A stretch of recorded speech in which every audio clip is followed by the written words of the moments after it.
ये कहानी है 1938 की। कैरेली नाम की एक आदमी की जो हंगरी से था। वो उस कंट्री का बेस्ट पिस्टल शूटर था। जितने भी नेशनल चैंपियनशिप हुई थी उस कंट्री में, उन सबको वो जीत चुका था और सबको ऑलमोस्ट डिसाइडेड था कि 1940s में होने वाले ओलंपिक्स में गोल्ड मेडल कैरेली को ही मिलेगा, क्योंकि उसने सालों से मेहनत की हुई थी, सालों से उसने प्रैक्टिस करी थी। उसका सिर्फ एक ही गोल था, एक ही लक्ष्य था कि मुझे अपने इस हाथ को दुनिया का बेस्ट शूटिंग हैंड बनाना है, बेस्ट बनाना है, बेस्ट बनाना है, और उसने बना भी लिया। 1938 में एक आर्मी का ट्रेनिंग कैंप चल रहा था, क्योंकि वो आर्मी में था। उसके उसी हाथ में एक हैंड ग्रेनेड फट गया और उसका वो हाथ चला गया। ऐसा हाथ जिसे उसको पूरी दुनिया का बेस्ट शूटिंग हैंड बनाना था, वो चला गया। अब सब कुछ खत्म। कैरेली के सामने दो रास्ते थे, या तो वो रोता रहे और कहीं चला जाए, पकड़े रखे अपने गोल को।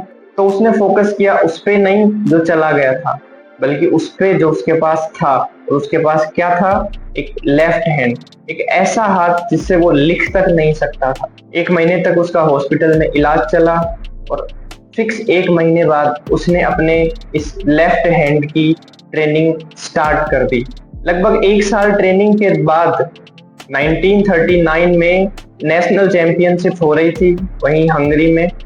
वो वहां पे गया। बेस्ट पिस्टल शूटर्स वहां आए हुए थे। वो कॉम्पीट कर रहे थे अपने बेस्ट हैंड से, और कैरेली कॉम्पीट कर रहे थे अपने ओनली हैंड से। कंपटीशन हुआ और कौन जीता? The man with only hand, Karoly जीत गया। लेकिन वो तब भी नहीं रुका, तो उसने अपना सारा फोकस उठा के डाल दिया 1940s के ओलंपिक पे। लेकिन वर्ल्ड वॉर की वजह से 1940s के ओलंपिक भी कैंसिल कर दिए गए। उसने अपना सारा फोकस उठा के डाल दिया 1944 के ओलंपिक पे। लेकिन 1944 के ओलंपिक्स भी वर्ल्ड वॉर की वजह से कैंसिल कर दिए। एक बार फिर कैंसिल। उसके सारे सपने खत्म। उसने एक बार फिर अपना सारा फोकस उठा के डाल दिया 1948 के ओलंपिक्स पे। 1938 में उसकी एज थी 28 ईयर्स। 1948 में उसकी एज हो चुकी थी 38 ईयर्स। और जो यंगर प्लेयर्स आते हैं उनके साथ कॉम्पीट कर पाना थोड़ा सा मुश्किल होता चला जाता है। लेकिन मुश्किल नाम का ये शब्द उसकी डिक्शनरी में नहीं था। उसने कॉम्पीट किया और the man with only hand Karoly जीत गया। लेकिन वो तब भी नहीं रुका, क्योंकि उसका सिर्फ एक ही सपना था कि मुझे अपने इस हाथ को दुनिया का बेस्ट शूटिंग हैंड बनाना है, बेस्ट बनाना है। 1952 में होने वाले ओलंपिक्स में एक बार फिर पार्टिसिपेट किया और एक बार फिर गोल्ड मेडल जीता।